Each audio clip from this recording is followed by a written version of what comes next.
Ok, disculpen. Entonces, como les decía, los bloqueantes neuromusculares se utilizan principalmente para dos situaciones clínicas que son favorecer la o sea, producir parálisis muscular antes de la intubación traqueal. Esto favorece y facilita muchísimo este procedimiento.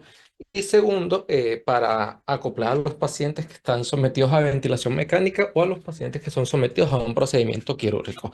Son un grupo de fármacos muy específicos, entonces la idea principal de la clase es que conozcan los aspectos básicos, pero no vamos a ahondar en mayor detalle, en profundidad en este grupo de fármacos. Entonces, ok. Como sabemos, la placa motora, la placa de la unión Recording in progress. constituye el grupo constituye la sinapsis química mejor estudiada y en esta sinapsis se caracteriza porque tenemos una terminal nerviosa, la cual es una terminal colinérgica, la cual interactúa, una fibra nerviosa colinérgica, la cual interactúa con la placa motora a través de una hendidura o un espacio sináptico súper especializado conocido como hendidura sináptica.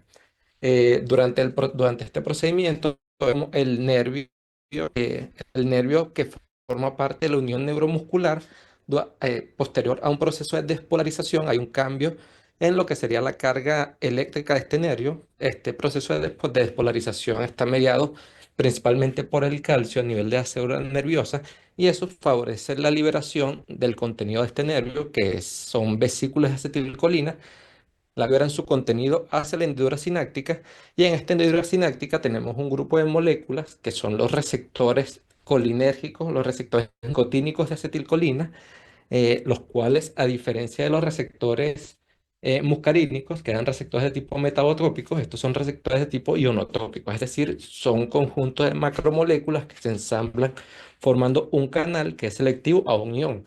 En el caso de los receptores nicotínicos,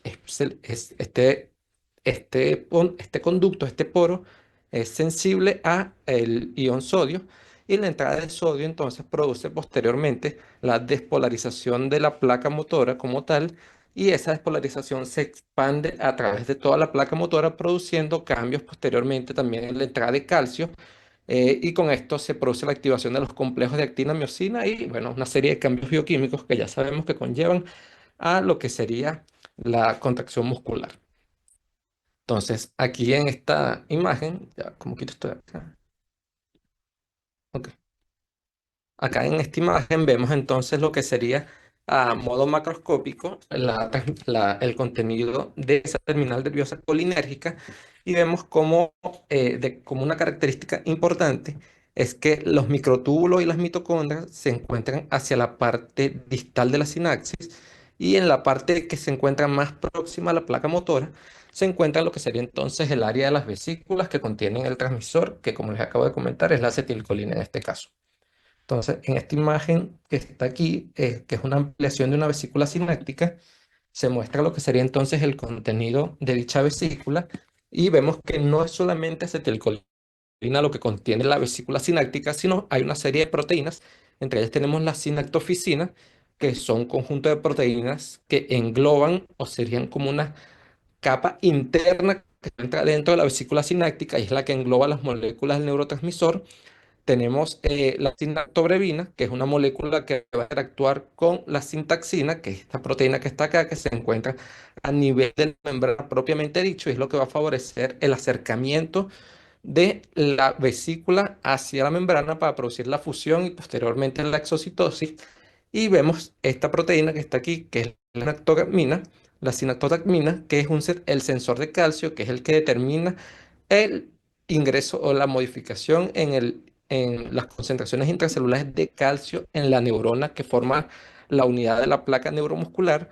Y esta sinactotamina, cuando sensa los cambios en el nivel de calcio, favorece lo que sería entonces la migración de la vesícula hacia la zona activa o el sitio de liberación para que se produzca entonces la interacción entre la sinactobrevina y la sintaxina, que son las proteínas SNAR de la membrana y son las que favorecen este proceso de exocitosis.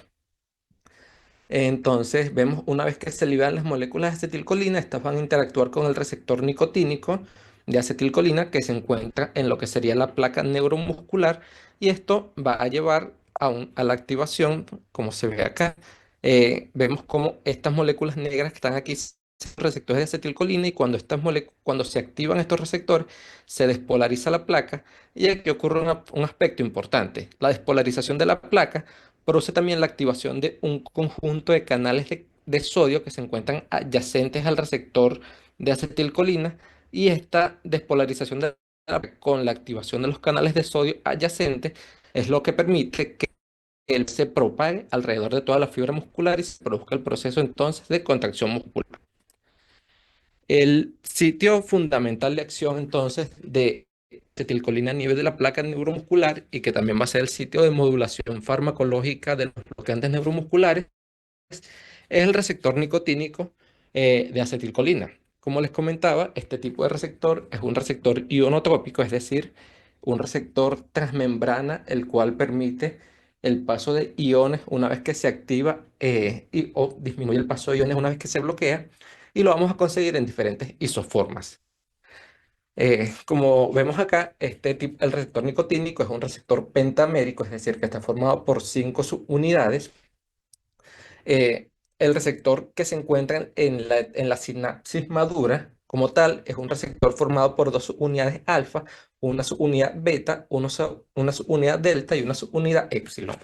Vemos cómo en las edades extremas de la vida, por ejemplo, en los recién nacidos, se presenta una forma inmadura de receptor nicotínico, que es un receptor en el cual la subunidad épsilon es sustituida por la subunidad gamma. Este es el receptor embrionario y vemos que la característica distintiva principal es que es un receptor de baja conductancia. Fíjense, el receptor desde que se encuentra cerrado hasta que se produce la apertura, cuando se ocurre la despolarización o cuando se produce la unión del agonista al receptor, vemos cómo el tiempo de apertura es prolongado y el voltaje que alcanza durante la apertura es bajo. Comparado, por ejemplo, con el receptor maduro, en el cual el tiempo de apertura, vemos como el tiempo desde que se estimula hasta que se logra el estado abierto, es muy rápido porque la unidad epsilon favorece una alta conductancia y una alta sensibilidad a la acetilcolina. Esto es relevante clínicamente por un aspecto importante. Existen algunas condiciones patológicas, por ejemplo, la denervación de una fibra muscular o estados hipercatabólicos como la sepsis, por ejemplo, las quemaduras, en los cuales la unidad epsilon puede modificarse y dar lugar nuevamente a lo que sería la unidad gamma. Entonces aparecen receptores de baja conductancia en la fibra muscular y estos son pacientes entonces que van a tener una sensibilidad disminuida al efecto de de los bloqueantes neuromusculares, porque igualmente este receptor es de menos afinidad por el bloqueante neuromuscular. Adicionalmente, también tenemos este tipo de receptor, que es el receptor nicotínico neural, el cual está formado únicamente por sus unidades alfa. Y igualmente vemos que es un receptor que se despolariza rápidamente, sin embargo, el tiempo de estimulación de este receptor, una vez que se une a la acetilcolina, es muy corto. Y así como se estado de apertura, igualmente se iba muy rápido. En ciertas condiciones patológicas también, este receptor alfa, este receptor de alfa 7 completamente, puede también expresarse en lo que sería la fibra motora, y igualmente va a modificar la sensibilidad a tanto a los agonistas endógenos como a los antagonistas farmacológicos, y ya vamos a ver por qué medio. Pero les adelanto que esto tiene relación con lo que sería el sitio de unión de la acetilcolina en el receptor nicotínico. Fíjense, en condiciones normales, la acetilcolina se produce la activación del receptor cuando la acetilcolina se une a dos subunidades alfa, es decir, ambas unidades alfa tienen que estar ocupadas por el agonista para que se produzca la apertura del canal.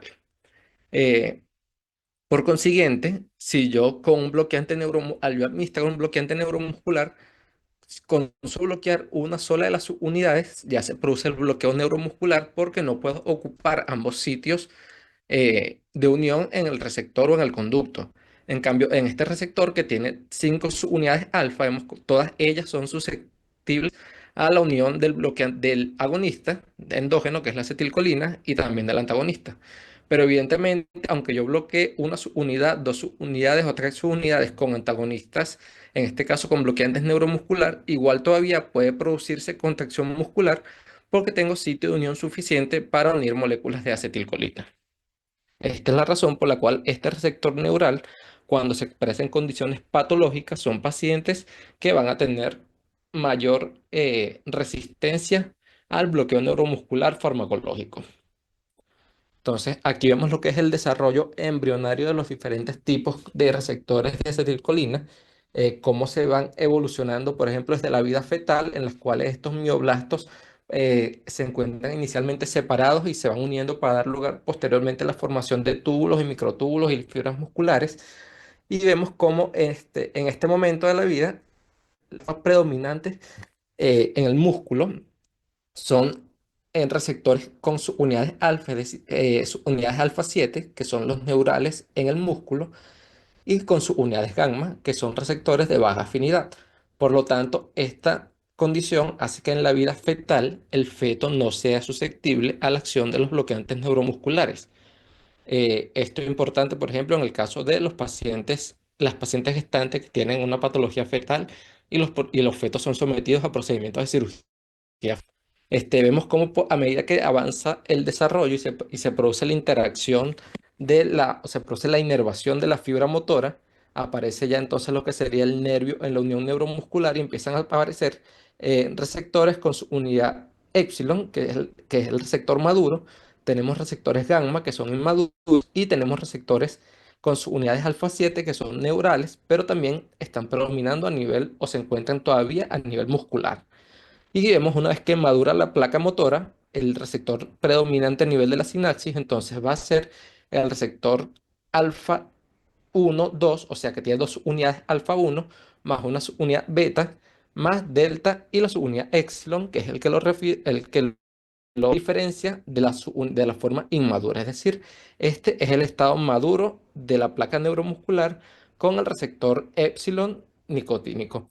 Y vemos como en ciertas condiciones patológicas, como les comentaba la sepsis, por ejemplo, puede haber aparición a nivel muscular de receptores alfa 7, que son receptores neurales, de receptores gamma, que son receptores inmaduros. eh, Esto va a modificar entonces la sensibilidad de esta placa o de esta unión neuromuscular al efecto de los fármacos. Entonces, desde el punto de vista farmacodinámico, como les comenté, cada receptor necesita de la unión de dos moléculas de acetilcolina para que se produzca la apertura del canal. Esto va a producir la entrada de iones como el calcio y el sodio y la salida de potasio. Y vemos cómo la unión de una sola molécula de bloqueante neuromuscular es capaz de inactivar la sinapsis colinérgica y producir el cierre del canal. Entonces, esto matemáticamente coloca a la acetilcolina en una desventaja frente a a los bloqueantes neuromusculares no despolarizantes. ¿Por qué? Porque si yo duplico, por ejemplo, la cantidad de bloqueante neuromuscular no despolarizante, necesito aumentar 4 veces la concentración de acetilcolina para que se pueda producir el desplazamiento competitivo de este bloqueante neuromuscular por la molécula de acetilcolina. Recuerden que esto es un antagonismo competitivo, es decir, a medida que incrementa la concentración de uno de los dos ligandos, ya sea el agonista endógeno, que es la acetilcolina, o el antagonista farmacológico, que es el bloqueante neuromuscular, a medida que incrementa la concentración de ese ligando en particular, se produce el desplazamiento del sitio activo, del sitio de unión, y se produce la unión de la molécula que se encuentra en una mayor concentración. Entonces, fíjense, los fármacos que actúan a nivel del músculo esquelético los podemos clasificar en dos grupos: los bloqueantes neuromusculares, que son los que vamos a ver en la clase de hoy, y los relajantes musculares, ¿ok? Importante diferenciar bloqueantes neuromusculares de relajantes musculares. Aunque haya cierta similitud o cierto parecido en el término, son dos grupos farmacológicos diferentes. Los bloqueantes neuromusculares, como su nombre lo dice, bloquean la placa motora, evitando la unión de la acetilcolina a su receptor, que es el receptor nicotínico, y por lo tanto bloquean la despolarización de la fibra muscular.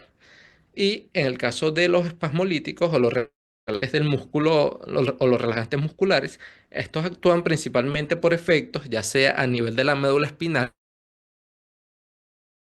central, y disminuyen el flujo de salida desde estos sitios hacia el sistema periférico, es decir, disminuyen directamente la salida del impulso que favorece la contracción de ese músculo. Por ejemplo, la ciclobenzaprina, las benzodiazepinas o la tizanidina, que son moléculas que actúan ya sea, por ejemplo, a nivel de receptores benzodiazepínicos en la médula espinal o a nivel de receptores alfa 2 en el sistema nervioso central, y con esto disminuyen los impulsos nerviosos que se dirigen hacia esa fibra motora en particular. Entonces, como les comenté, estos actúan en la placa motor y estos actúan a nivel del sistema nervioso.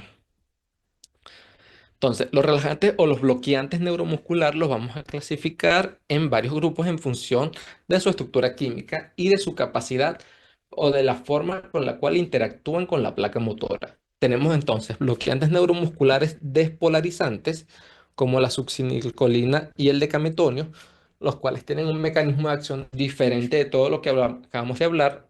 Un poco más adelante vamos a verlo en detalle, pero en líneas generales, estas moléculas tienen una similitud estructural con la acetilcolina. De hecho, si ven la succinilcolina, son dos moléculas de acetilcolina que se encuentran unidas. Por lo tanto, una sola molécula de succinilcolina es capaz de interactuar con los dos sitios activos de un solo receptor. En el caso entonces de estos fármacos, lo que hacen es que producen una acción bifásica. Inicialmente se unen al receptor nicotínico, producen despolarización de la placa, con lo cual se produce la contracción muscular. Sin embargo, esa despolarización se prolonga en el tiempo mucho más porque no son sensibles a la enzima acetilcolinesterasa. Eso hace que la placa permanezca mucho tiempo despolarizada y aumente el periodo refractario de los canales de sodio. Por lo tanto, aumenta el periodo en el cual el músculo se vuelve insensible a estímulos, y en este momento se produce entonces lo que sería la parálisis flácida o la relajación muscular. Y tenemos los bloqueadores neuromusculares competitivos, que son estos tres grupos que están acá, los cuales se van a clasificar en función de su estructura química en derivados clorofumarato, como el gantacurio, en benzilisoquinolinas, como el atracurio, y en aminoesteroideos, como el rocuronio, becuronio y pancuronio. Entonces, el mecanismo de acción, como les acabo de comentar, en el caso de los no despolarizantes, es un antagonismo competitivo eh, de acetilcolina. Entonces, compite el antagonista con la acetilcolina por el sitio de unión en el receptor, que sería la subunidad alfa.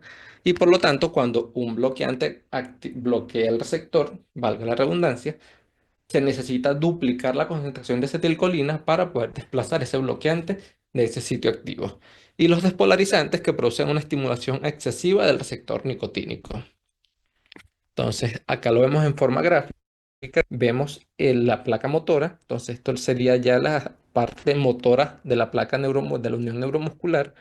El receptor nicotínico de acetilcolina es este que está acá, y vemos los dos sitios de unión para acetilcolina. En este caso, la unión de la acetilcolina a ambos sitios produce la apertura del canal con la entrada de iones hacia el lado intracelular y por consiguiente la despolarización de la fibra motora. Y vemos cómo el bloqueante neuromuscular no despolarizante, que es este amarillo que está acá, que sería entonces, por ejemplo, el rocuronio o el becuronio, se unen al sitio activo de la molécula y se bloquea. Vemos cómo se producen, o sea, disminuye la probabilidad de que la acetilcolina produzca la apertura al canal. Y en el caso de los despolarizantes, que como les acabo de comentar, sería por ejemplo la succinilcolina, se unen al sitio activo y producen la activación del canal. Sin embargo, se prolonga el periodo refractario del canal de sodio, y por consiguiente no se produce posteriormente o sea, los estímulos no son capaces de producir la contracción muscular posteriormente. Entonces, las acciones clásicas de los bloqueantes neuromusculares no despolarizantes, para verlo ya en forma escrita, sería que impiden o bloquean la transmisión al evitar de modo competitivo la unión de la acetilcolina al receptor colinérgico muscular, lo que les acabo de decir. Una sola molécula es suficiente para impedir la despolarización del receptor, porque el receptor maduro, el receptor en condiciones normales, tiene dos unidades alfa y las dos tienen que estar ocupadas para que se produzca la contracción muscular. Al duplicar la concentración de relajantes musculares, se da la concentración de acetilcolina para poder producir una contracción muscular nuevamente. En el caso de los bloqueantes neuromusculares despolarizantes, como la succinilcolina, por ejemplo, o el decametonio, vemos que a pesar de que el sitio de unión como tal o el sitio de acción es el receptor colinérgico, el sitio clave para la acción de estos fármacos o para entender cómo producen la relación muscular es el canal de sodio que se encuentra subyacente a o adyacentes a los receptores nicotínicos. ¿Por qué? Porque en condiciones normales, cuando la placa motora se despolariza, se produce la apertura, o sea, hay un cambio en el voltaje de toda la membrana muscular y ese cambio en el voltaje es sensado por el canal, el cual es sensible a voltaje y es lo que produce la apertura del canal con la entrada de sodio. Sin embargo, posterior a la entrada, el canal sufre un proceso de inactivación en el cual la compuerta interna se cierra y a pesar de que el canal está abierto, no puede ser estimulado porque la compuerta interna está cerrada, a pesar de que la compuerta externa esté abierta. Y la célula debe repolarizarse para que la compuerta externa se cierre y el canal vuelva a la conformación cerrada. En el caso de los bloqueantes neuromusculares no despolarizantes, debido a que no son sensibles a la hidrólisis por acetilcolina, todo el tiempo que el bloqueante permanezca unido al receptor nicotínico, la membrana va a permanecer despolarizada y este canal de sodio que se encontraba adyacente no va a poder volver al estado cerrado y por lo tanto no va a ser nuevamente, no va a estar disponible para su apertura y para su activación. Esto va a hacer que entonces todos los canales de sodio que se encuentran por debajo o en esa placa motora que está despolarizada van a prolongarse en el periodo refractario en función de la vida media del fármaco que está ocupando el receptor nicotínico. Es decir, a pesar de que de que son bloqueantes neuromusculares, inicialmente son agonistas del receptor nicotínico. Entonces, para verlo en letras, estos fármacos tienen una acción bifásica sobre el músculo.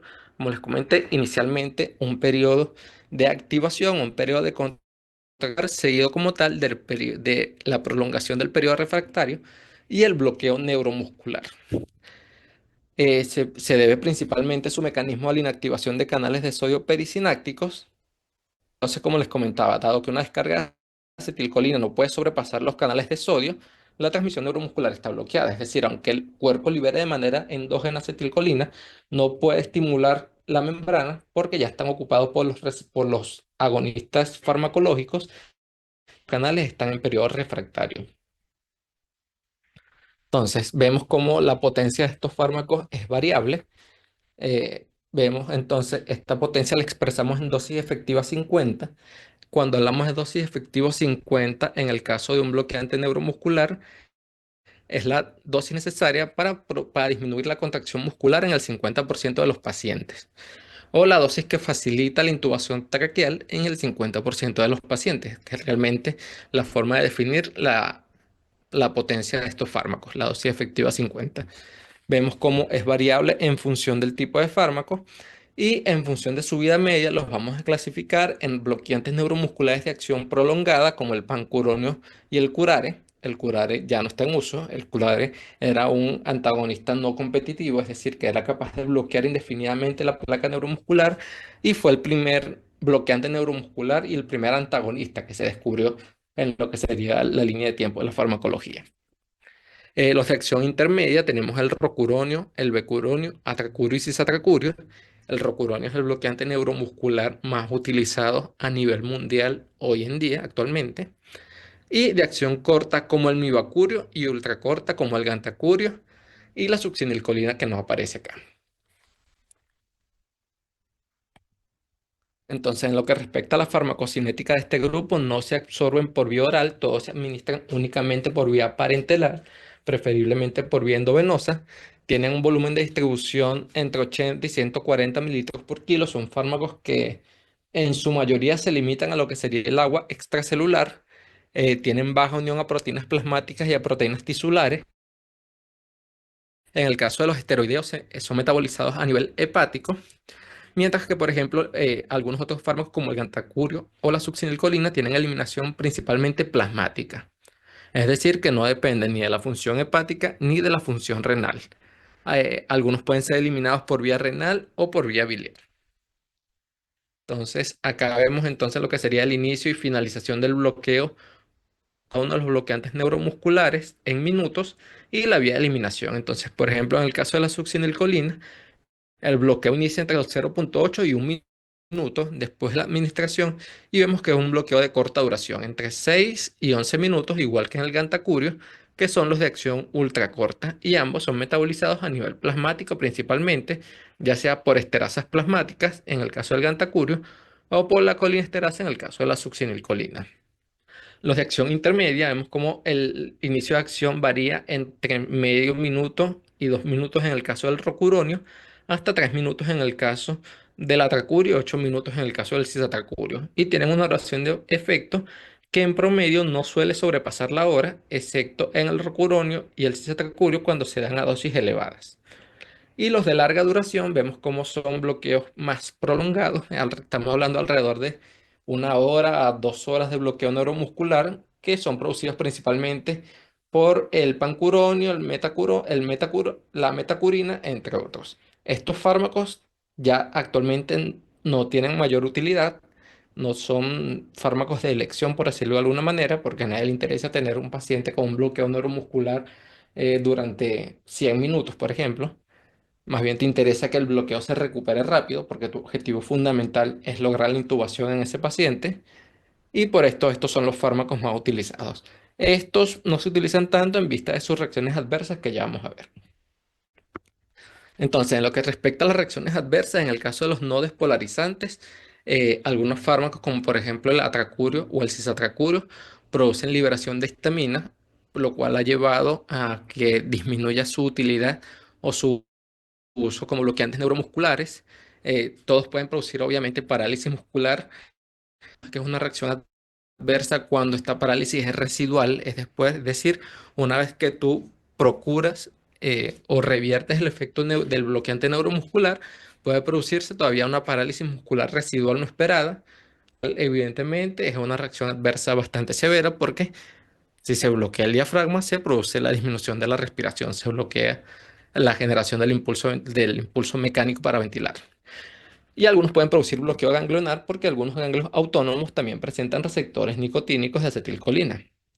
En el caso de los bloqueantes despolarizantes, que es básicamente la succinilcolina, se ha descrito aumento de la presión intraocular, dolor muscular, bloqueo ganglionar e hipertermia maligna, que es una reacción que comparte con los anestésicos inhalados de tipo, por ejemplo, alotano, en los cuales, como les comentaba en la clase de anestésicos generales, es una reacción adversa producida por modificaciones en los receptores de rianodina que se encuentran en la placa motora y que es una reacción o una entidad clínica potencialmente letal. En cuanto a las interacciones farmacodinámicas, tenemos que algunos anestésicos inhalados van a potenciar la duración del bloqueo neuromuscular.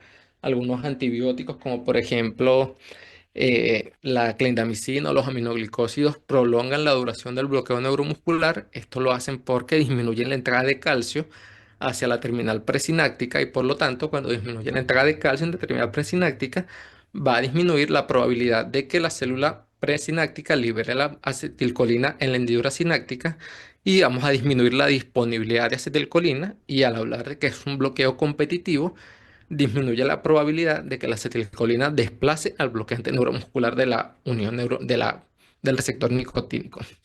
Los anestésicos locales, igual en dosis elevadas, pueden bloquear los canales de sodio de la placa motora y por esto también potencia el efecto de los bloqueantes neuromusculares.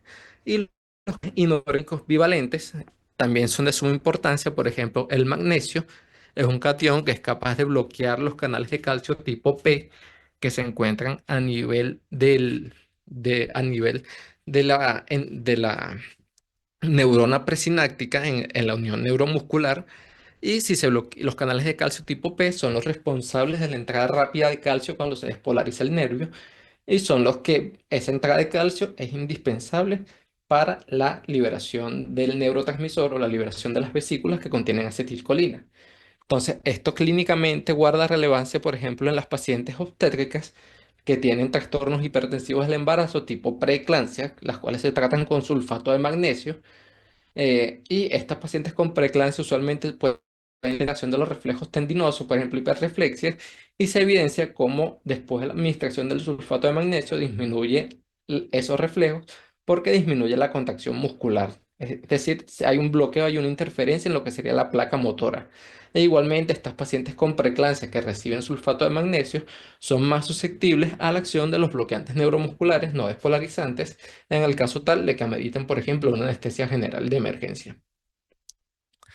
Ahora, ¿cómo logramos revertir el bloqueo neuromuscular? Dos formas, tenemos dos maneras. Como les comenté, al ser este un bloqueo competitivo, si yo soy capaz de incrementar la concentración de acetilcolina en la placa motora, esta va a ser capaz de desplazar al bloqueante neuromuscular aun cuando todavía existan moléculas, es decir, sin que se hayan completado la vida media del fármaco o sin que se haya completado el proceso de eliminación. Esto se logra básicamente mediante la administración de agentes anticolinesteráticos como la neostigmina. La neostigmina, como ya sabemos, inhibe la enzima acetilcolinesterasa que se encuentra en la hendidura sináptica, por lo tanto disminuye el metabolismo, disminuye la eliminación de la acetilcolina y esto produce un aumento en la concentración de acetilcolina en la hendidura sináptica y la probabilidad entonces de que esa acetilcolina desplace el sitio de unión al bloqueante neuromuscular. El problema de este tipo de reversión del bloqueo neuromuscular con anticolinesterasa también va a disminuir o va a bloquear la acetilcolina no solo en la placa motora, sino en todas las sinapsis colinérgicas. Y tenemos entonces un incremento del tono vagal mediado por la acetilcolina en todos los órganos en todos los órganos de la economía, pues del organismo. Entonces, de disminuir esos efectos colinérgicos principalmente a nivel cardiovascular, por ejemplo, a nivel respiratorio, que son los que nos interesa, es con la coadministración de antagonistas muscarínicos como la atropina en conjunto con la neostigmina para bloquear los efectos muscarínicos e incrementar la concentración entonces en el receptor o en la unión neuromuscular. La forma más segura y más novedosa son los fármacos denominados ciclodextrinas, como el Sungamadex es el principal o el único hasta ahora desarrollado.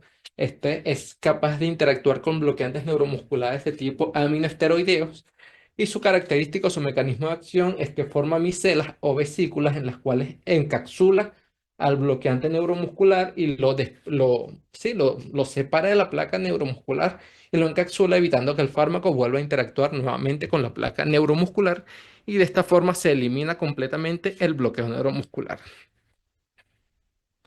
Y bueno, eso es todo con respecto entonces a bloqueantes neuromusculares que, como les comenté, era un tema bastante preciso. Recording stopped. Entonces, si alguien tiene alguna duda, ninguna. No hay duda.